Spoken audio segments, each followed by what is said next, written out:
Yuk kita akan buka kebenaran firman Tuhan karena saya rindu banget. Hari-hari ini udah semakin kita lihat dunia mempengaruhi kita dengan sangat gampang banget ya. Semuanya ajaran dunia lebih banyak masuk di dalam kehidupan kita daripada ajaran kebenaran firman Tuhan. Sehingga saya ingin terus mengajarkan kepada setiap jemaat pengajaran yang lebih dalam ya. Supaya Anda harus semakin dewasa dan semakin bertumbuh dalam Tuhan. Kita akan lihat di dalam Roma 8 ayat yang ke-29 bagian A-nya saja. Roma 8 ayat ke-29 bagian A-nya saja. Kita mau baca ya sama-sama ya. Ingat loh, iman kita makin bertumbuh waktu kita baca firman Tuhan. Tapi ketakutan kita akan semakin besar kalau kita membaca berita-berita dunia. Jadi perbanyak baca firman Tuhan. 1, 2, 3.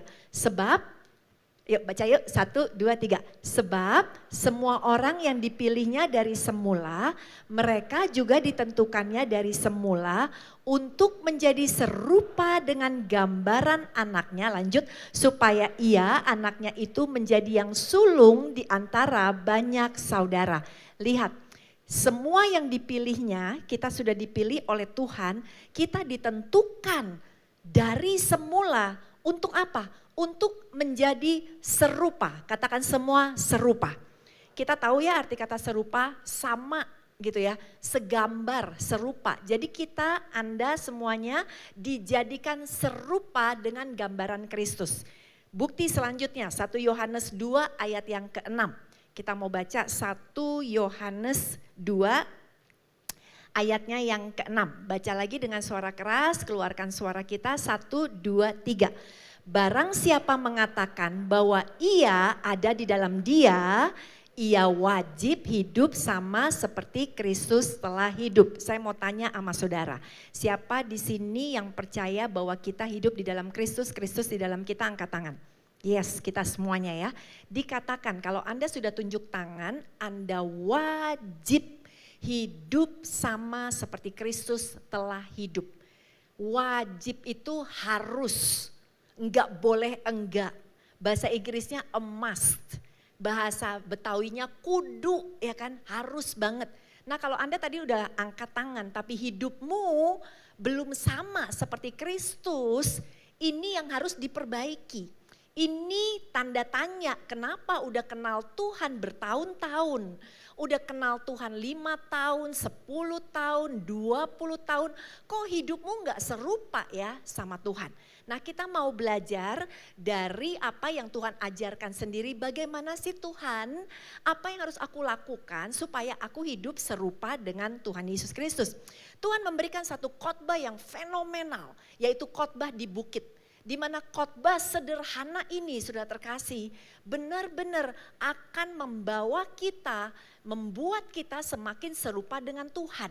Sehingga kita mau belajar dari khotbah di bukit dan saya mau bahas nanti 1 ayat saja. Tapi kita mau lihat terlebih dahulu dari Matius 5 ayat 1 sampai dengan yang ke-6 supaya kita ngerti, oh begini toh caranya untuk menjadi semakin serupa dengan Tuhan. Matius 5 ayat 1 sampai dengan yang ke-6. Baca lagi ya, banyak baca firman Tuhan, Anda tuh akan lihat loh fungsinya. Berkatnya juga banyak ya. Hidupmu, coba gini deh, kalau kita hidupnya bejana, diibaratkan bejana, isinya kotoran dunia.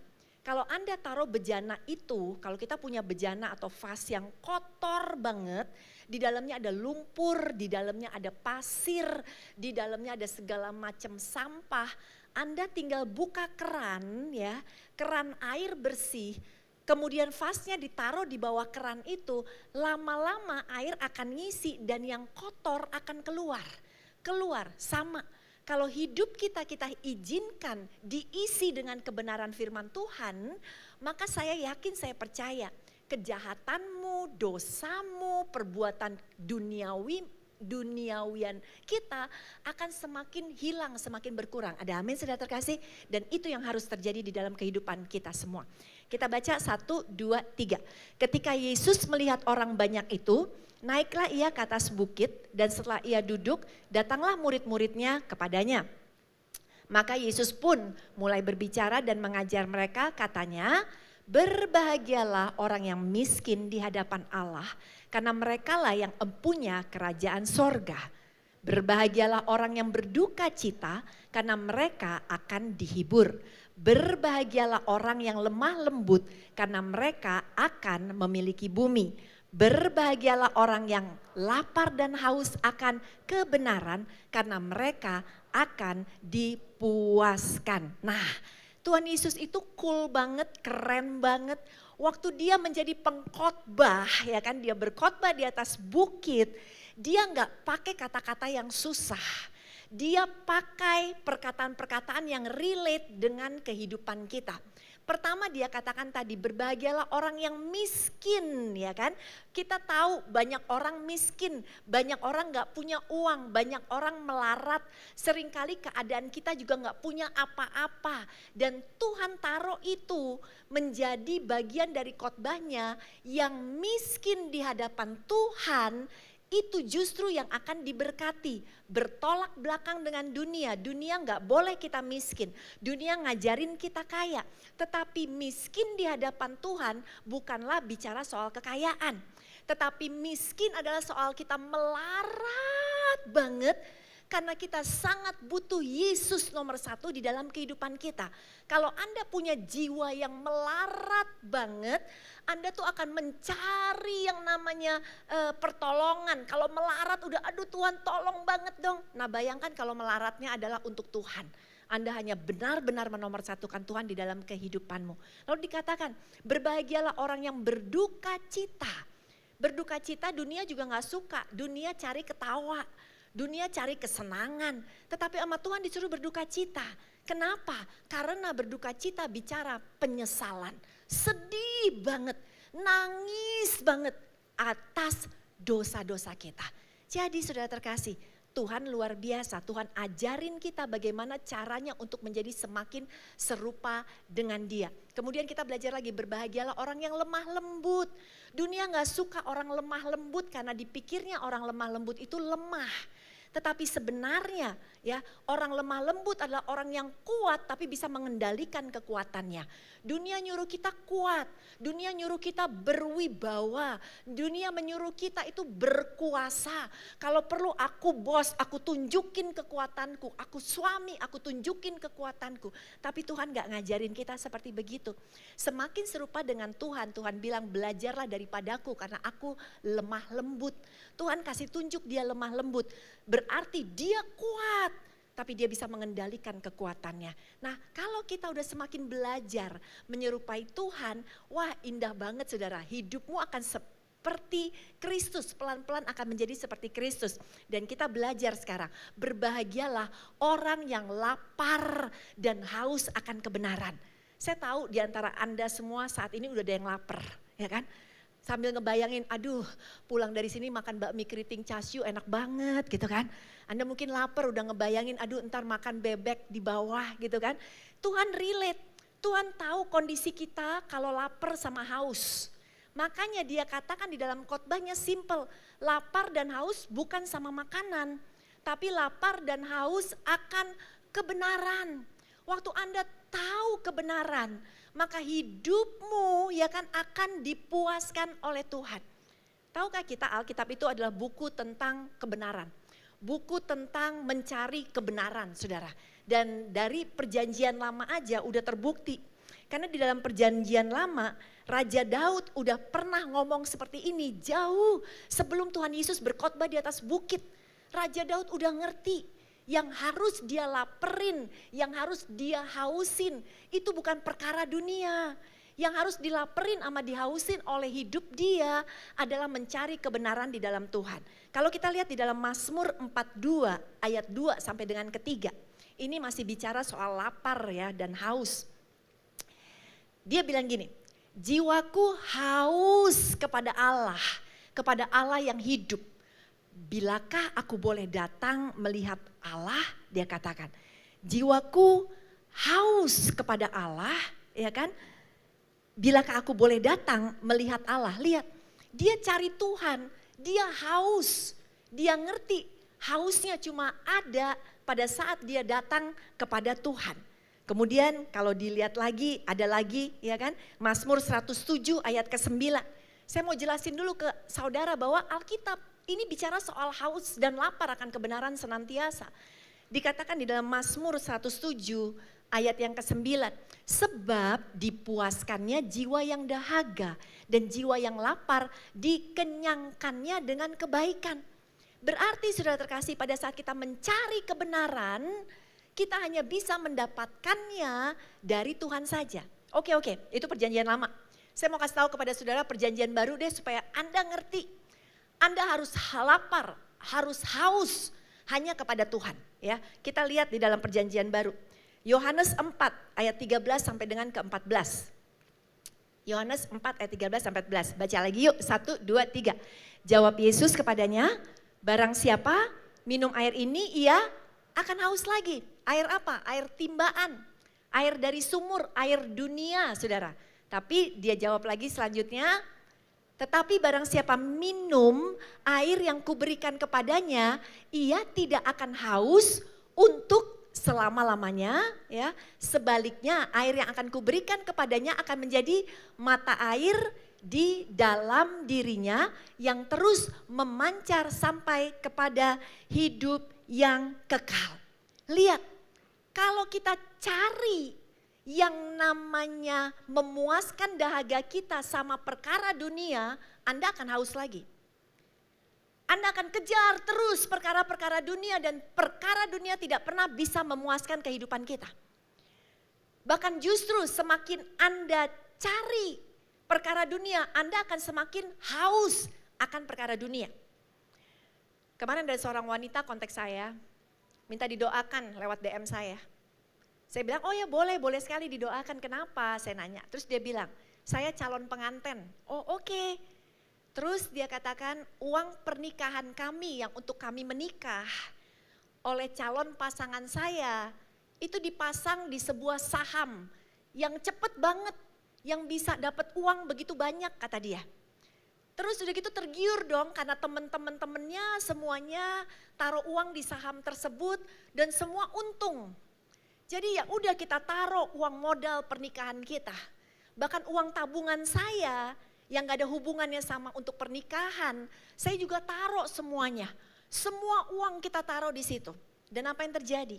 Pernikahan sudah dekat kata dia dan uangnya sudah tidak keluar lagi.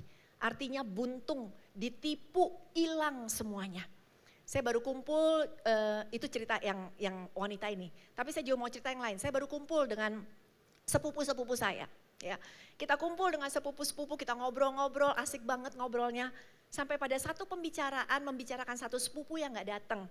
Ya, dikatakan, oh dia soalnya sibuk banget sekarang. Oh dia kaya loh sekarang, penghasilannya 500 juta.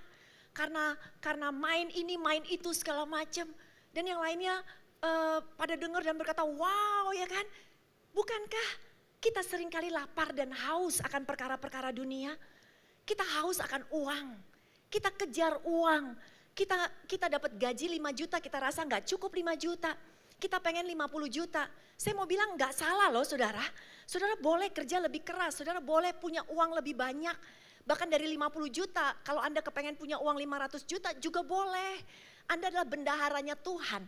Kalau Tuhan berkati hidupmu, Anda tahu bukan untuk dirimu, tapi untuk menjadi seorang berkat bagi orang lain. Ada amin saudara terkasih?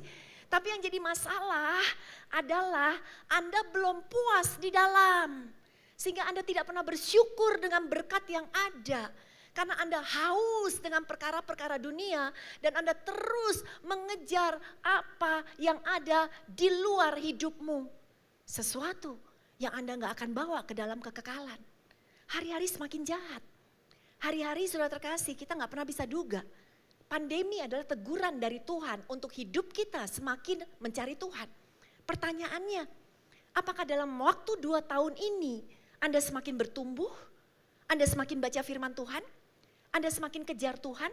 Atau di dalam masa pandemi ini Anda semakin takut, semakin khawatir, Anda justru semakin menjauh daripada Tuhan?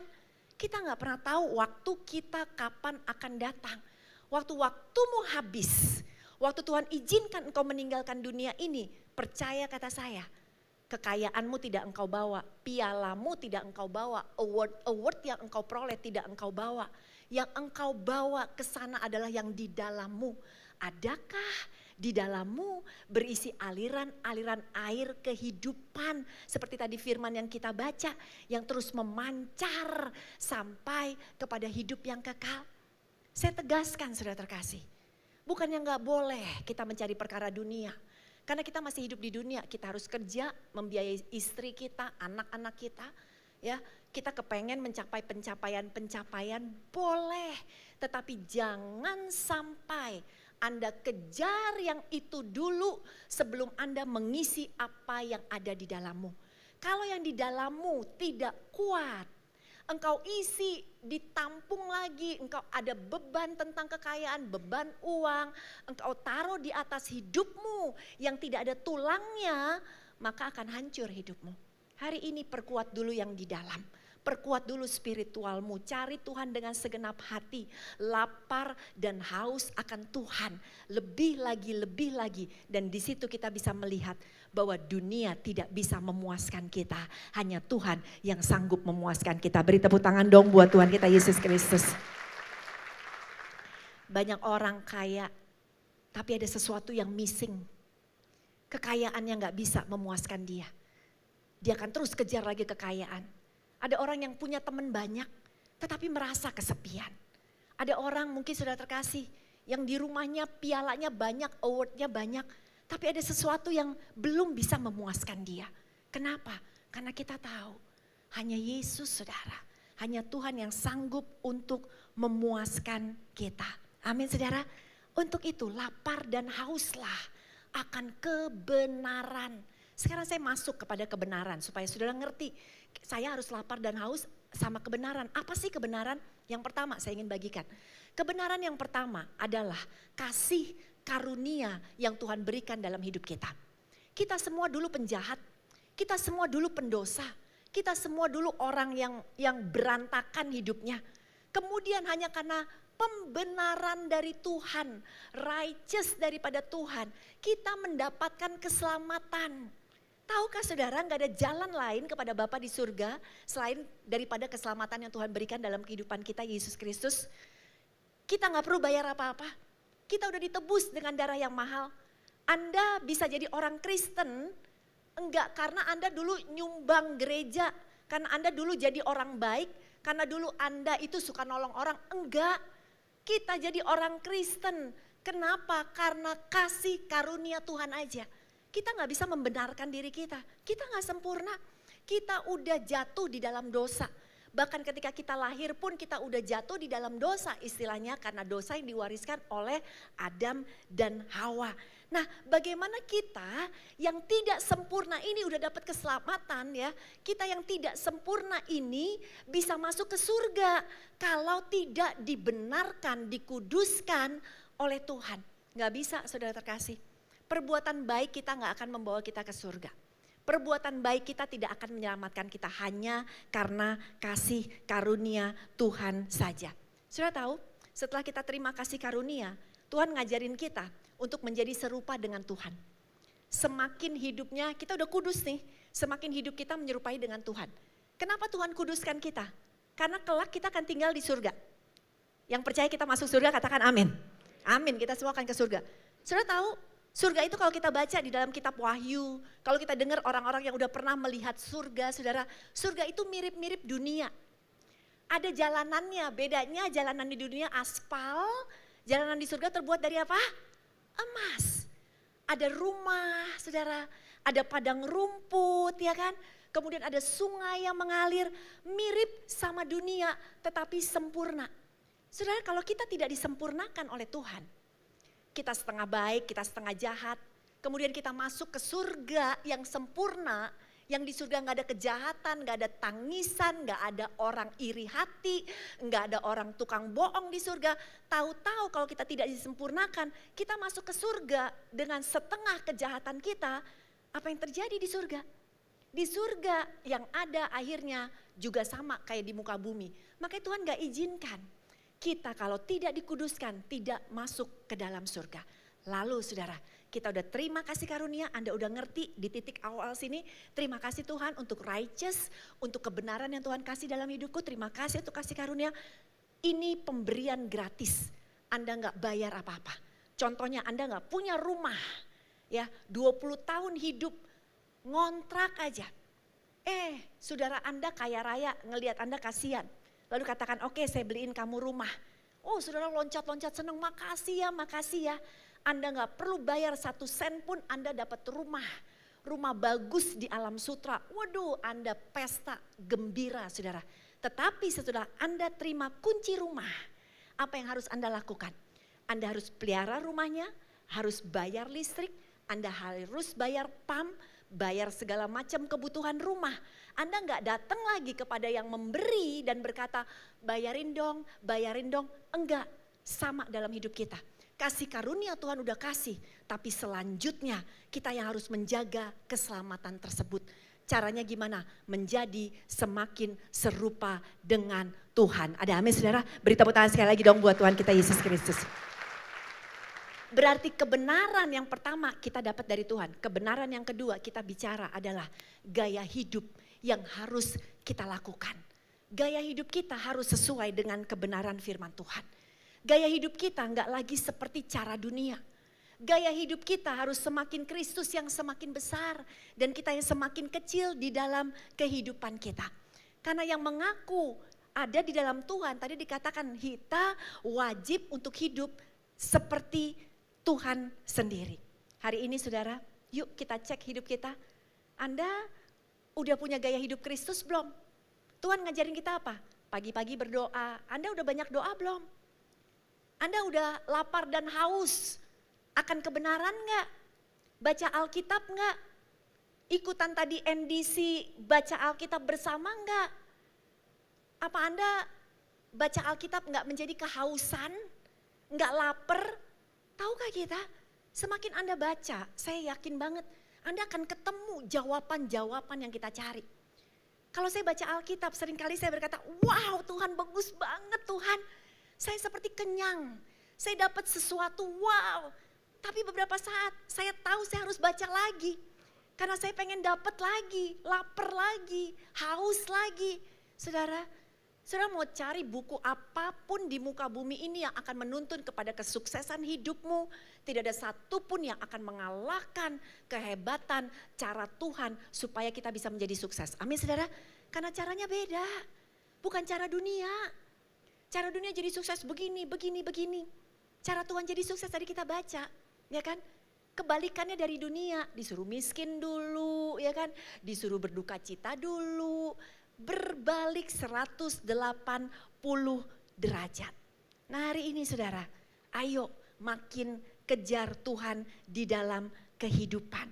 Jangan selalu serba packagingnya yang di luar yang saudara pentingin. Saya harus kaya, saya harus punya jabatan, saya harus dapat approval dari dunia ini, ya kan? Tahukah kita seringkali hal-hal tersebut justru yang menghalangi kita untuk kenal Tuhan lebih dalam.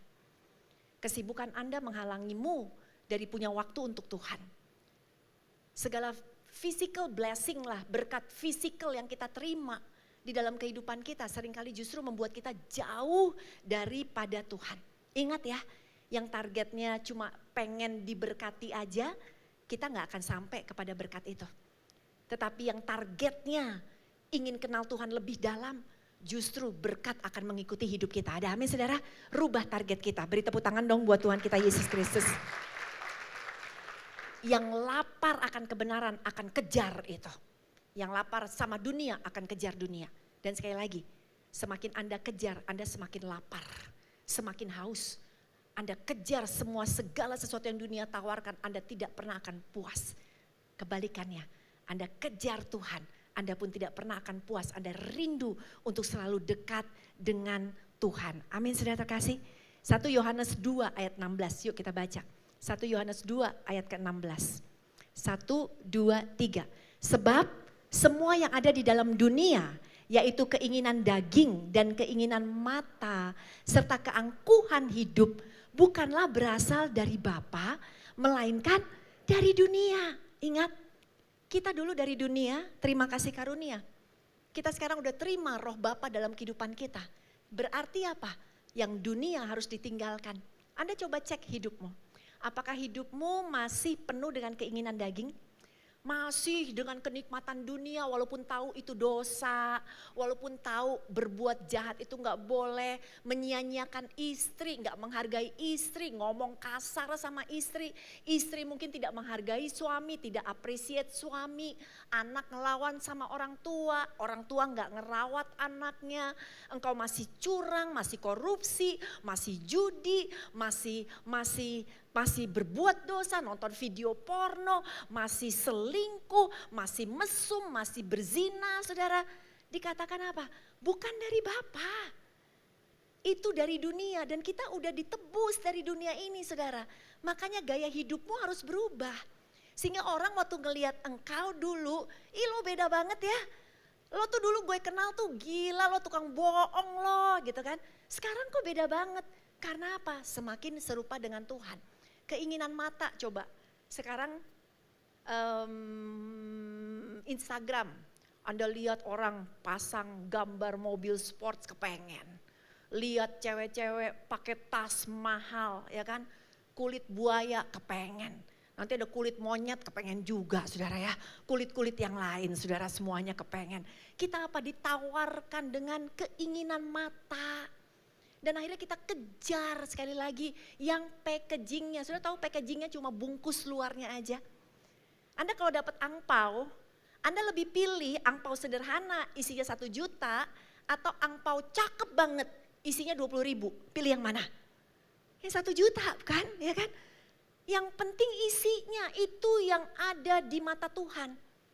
Kalau Anda pentingin luarnya, Anda boleh stylish, boleh gaya, boleh keren, naik mobil mewah, tasmu mahal segala macam. Tapi kalau dalamnya kosong di mata Tuhan, Anda gak kaya, Anda sia-sia. Hari ini kejar dulu yang di dalam. Waktu yang di dalam Anda dapatkan, maka percayalah, carilah dahulu kerajaan Allah dan kebenarannya. Semuanya cuma jadi bonus di dalam kehidupanmu. Beri tepuk tangan sekali lagi dong buat Tuhan kita Yesus Kristus. Jangan hidup lagi dengan 2 dunia. Anda tetap mau di dunia tapi Anda juga mau masuk surga. Enggak bisa saudara. Ayo kuduskan hidupmu. Jaga kekudusan itu semakin hari semakin mengasihi Tuhan. Tinggalkan yang lalu. Tinggalkan dosamu. Bikin komitmen baru dalam kehidupanmu. Untuk semakin cari Tuhan. Kejar Tuhan di dalam kehidupan. Amin saudara. Cerita penutup. Saudara pernah dengar cerita tentang malaikat di McDonald di Amerika ya, ada kejadian malaikat di McDonald. Ini berapa tahun yang lalu ketika masa itu belum pada bayar pakai cashless, semua masih bayar pakai cash. Kasirnya selesai shiftnya, lalu dia hitung uangnya, dia keluarin ya kan dari tempat kasirnya, dia keluarin ada $3.000 sekian uangnya, sekitar $3.000. Terus udah dia tumpuk uangnya, dia harus bikin catatan daripada uangnya kelihatan, dia taruh di kantong to go McDonald untuk orang yang pesen kantongnya McDonald. Dia masukin ke kantongnya. Dia hitung. Pada saat dia hitung, apa yang terjadi? Ternyata temennya lagi melayani pembeli drive thru. Ada mobil yang beli. Dan temennya tanpa lihat lagi, mobilnya datang ke window untuk ngambil, temennya ambil, kasih bungkusannya. Nah baru deh dari dapur anterin bungkusan lain. Kasirnya udah selesai bikin catatan, dia ambil loh, kok beda? Dia buka, dia kaget. Isinya hamburger bukan uang $3.000. Nangislah dia, semua jadi heboh di McDonald. Manajer sampai datang. Manajernya nanya, kamu lihat gak tadi? Aduh cuma inget mobil putih, dalamnya sepasang suami istri, cuma itu aja. Belum ada CCTV, ini beberapa puluh tahun yang lalu kejadiannya. Belum ada CCTV, gak bisa dikejar. Tambah nangis lah kasirnya ngebayangin harus bayar $3.000 saudara. Apa yang terjadi? Beberapa saat kemudian ada orang cari manajer, masuk ke dalam toko cari manajer. Manajer keluar dan bertanya, iya ada apa yang bisa saya bantu? Lalu orang itu bilang, iya kami berdua tadi drive thru. Ternyata bukan dapat hamburger, dapatnya uang. Jadi mau dibalikin. Wow, semua yang dengar tepuk tangan, malaikat datang ya kan. Kasirnya sampai tambah nangis bersyukur sekarang. Aduh makasih ya kan. Manajer bilang, duduk dulu, kita traktir. Boleh makan hamburger, boleh makan french fries semuanya. Sepuasnya, mereka duduk berdua, mereka mulai makan.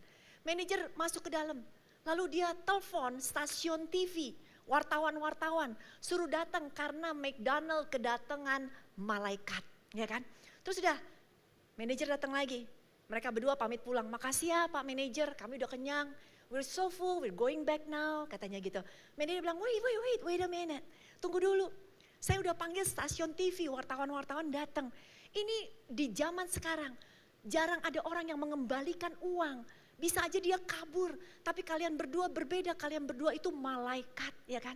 Udah, sambil nunggu, sang suami, ya kan, prianya tendang-tendang kaki istrinya, kemudian kasih kode ke toilet, ya kan. Dia pergi ke toilet, nggak balik-balik lagi. Istrinya juga ke toilet, nggak balik-balik lagi. Ternyata setelah diselidikan hilang, kenapa? Kok nggak mau diliput ini malaikat? Ternyata saudara, mereka berdua bukan suami istri. Mereka berdua lagi selingkuh, saudara terkasih. Wow, kan kalau masuk berita ketahuan dong sama suaminya, ketahuan dong sama istrinya, saudara. Lihat, hidup di dua dunia. Di satu pihak melakukan perbuatan baik, tapi di satu pihak tidak mau melepaskan kedagingan. Bukankah mirip-mirip sama kita? Mungkin kita gak selingkuh saudara, tetapi kita melakukan selingkuh dari Tuhan. Dengan mencintai dunia ini, dengan mencintai kedagingan kita, dengan mencintai kenikmatan dunia yang tidak bisa dan bukan tidak bisa, yang tidak mau kita lepaskan. Hari ini sekali lagi saya ingin menekankan, hari-hari semakin jahat. Kalau Anda gak kuat di dalam pengajaran firman Tuhan, pengajaran-pengajaran dunia akan membuat Anda terombang-ambing. Dan Anda akhirnya akan gampang ikut-ikutan, yuk ini gagal, yuk ini terjebak, yuk ini jatuh dalam dosa. Hari ini perkuat imanmu di dalam Tuhan. Perkuat yang di dalam, karena yang di dalam jauh lebih luar biasa daripada apa yang ada di luar kita. Dan saya berdoa, jemaat NDC semakin kokoh di dalam Tuhan, semakin teguh di dalam Tuhan. Ada amin saudara?